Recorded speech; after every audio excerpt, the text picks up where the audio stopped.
कई बार सवाल खड़े हुए हैं, चाहे वो एसआईआर को लेकर के भेदभाव रहा हो या फॉर्म 7 को लेकर के जो बीजेपी बेईमानी कर रही थी उत्तर प्रदेश में, या बाई इलेक्शन में जिस तरह से सरकार ने मिलकर के वोट को लूटा था। तो ये तमाम सवाल खड़े हुए हैं। इसलिए चुनाव आयोग जब आज चुनाव डिक्लेयर करने जा रहा है कई स्टेट्स में, तो चुनाव आयोग ये भी भरोसा दिलाए कि निष्पक्ष चुनाव होगा और कहीं भी किसी के साथ भेदभाव नहीं होगा, क्योंकि बहुत सारी उंगलियां चुनाव आयोग पे उठी है। ये कॉन्स्टिट्यूशनल बॉडी है, उनकी जिम्मेदारी बनती है कि उनकी क्रेडिबिलिटी पर कोई सवाल न खड़ा करे। छत्रपति शिवाजी महाराज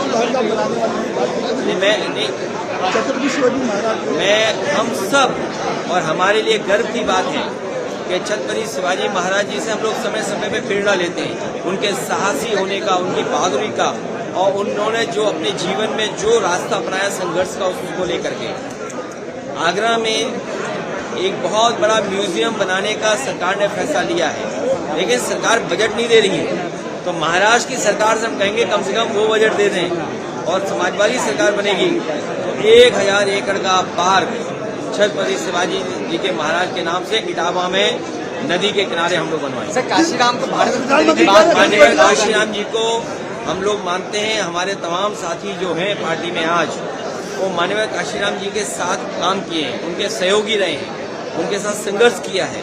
आज उनको याद करते हुए एक बार दोबारा संकल्प लेते हैं कि बहुजन समाज को जो उन्होंने जगाया, बहुजन समाज को जो न्याय और अधिकार दिलाने के लिए उन्होंने बाबा साहब भीमराव अम्बेडकर जी के संविधान के तहत संघर्ष किया, उसको हम लोग याद करते हैं और उस रास्ते पे चल करके बहुजन समाज को न्याय और सामाजिक न्याय के राज की स्थापना के लिए हम लोग काम करेंगे। राहुल गांधी भारत रत्न की मांग कर रहे हैं काशीराम जी के लिए। हम सब चाहते हैं कि माननीय काशीराम जी को भारत रत्न मिले। एलपीजी तो लापता गैस उसका नाम रख लेना चाहिए, लापता गैस। अब है ही नहीं कहीं पर गैस। आप ये हालत है, बताइए, हालत ये हो गई है कि खाना नहीं बन सकता।